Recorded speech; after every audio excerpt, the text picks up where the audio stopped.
aku. Assalamualaikum, selamat pagi-pagi. Hari ni kita berada di Tanjung Pantai Sepak katanya. Area Pantai Sepak. Nahan bubu. Ini hasil kita. Ketang rumput lebih kurang ya. Tu, ada banyak lagi tu. Banyak ni, kau buat banyak bubu ni. Penat ni. Anggaran 12 kilo ini hari. Ini yang besar. Tak nampak lah. Mana lettuce? Ni suasana dia. Kalau siapa terliur, mari. Tempat tak lawa je, tapi hasil tu mau.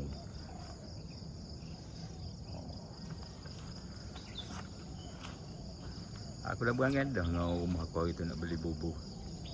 Tapi gini lah, sambil aku kempen aku campak lah. Boleh beli dia. Tapi bila dah siap tu kena basuh air tawar sikit, simpan dia. Jangan bagi kena air panah. Nama dia dia reput boleh. Ni. Nak 7 tahun ni. Kita balik betul kilo air tu.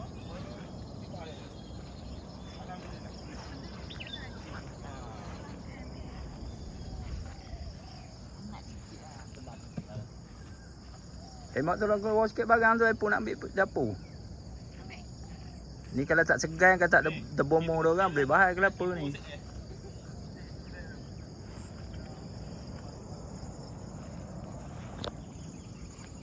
Aku buat video biasa tak panjang.